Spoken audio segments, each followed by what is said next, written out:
Cricket world cup జరుగుతుంది విమెన్ది. Men world cup వచ్చినంత publicity కానీ, అంత అట్రాక్షన్ కానీ, అంత క్రేజ్ కానీ, క్రౌడ్ కానీ ఎందుకో విమెన్ వరల్డ్ కప్కి లేదు. బట్ ఉన్న గుడ్ థింగ్ ఏంటంటే గత 10-15 ఏళ్లలో వాళ్ళ ఫిట్నెస్ లెవెల్స్ కూడా పెరుగుతూ వచ్చాయి. వాళ్ళు కూడా వండర్స్ క్రియేట్ చేస్తున్నారు.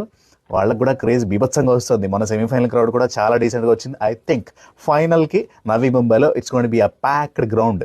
కానీ వాట్ ఎ విన్ అండి. ఆస్ట్రేలియా మీద కొట్టడం అంటే మామూలు విషయం కాదు. ఆస్ట్రేలియా మెన్స్ టీం ఎంత భయంకరంగా ఉంటుందో విమెన్స్ టీం కూడా అంతకంటే భయంకరంగా ఉంటుంది. ఎల్లిస్ పెర్రీతో మొదలుపెట్టి కింద ఉండే 7-8 ఆడేవాళ్ళు కూడా అందరూ ఆల్రౌండర్సే అక్కడ. వాళ్ళ మీద కొట్టడం అంటే అది మామూలు విషయం కాదు. ఇంతవరకు ఈవెన్ మెన్స్ క్రికెట్ టీం కూడా ఎటువంటి సెమీఫైనల్లోనూ కూడా ఇంత స్కోర్ని చేజ్ చేయాలి. 339 చేజ్ చేయడం అంటే 50 ఓవర్లో అది మామూలు విషయం కాదు. అది కూడా 5 వికెట్లు కోల్పోయారండి. Hats off to Jemimah. 50 ఓవర్లు నించుని ఆడడం. మనం మామూలుగా బయట 15 ఓవర్ల మ్యాచ్లు 20 ఓవర్ల మ్యాచ్లు ఆడుతూ ఉంటామండి.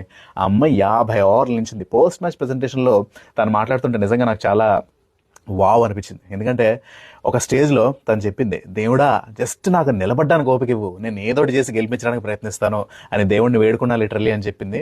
It was a great sight to watch. ఇది ఫైనల్ కాకపోయినా ఆల్మోస్ట్ ఫైనల్ గెలిచిందేమో అన్నంత ఆనందం క్రికెట్ ఫ్యాన్స్ అందరిలోనూ కనిపించింది.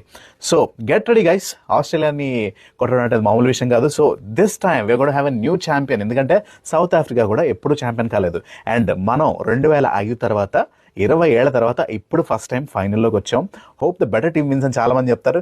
కానీ సెమీఫైనల్లో వీళ్ళ పర్ఫార్మెన్స్ చూసిన తర్వాత వీళ్ళే బెటర్ టీమ్ అని నాకు చాలా స్ట్రాంగ్ ఫీలింగ్ కలుగుతుంది. కాబట్టి let's cheer for the girls. Women world cup title మందే కావాలని కోరుకుందాం.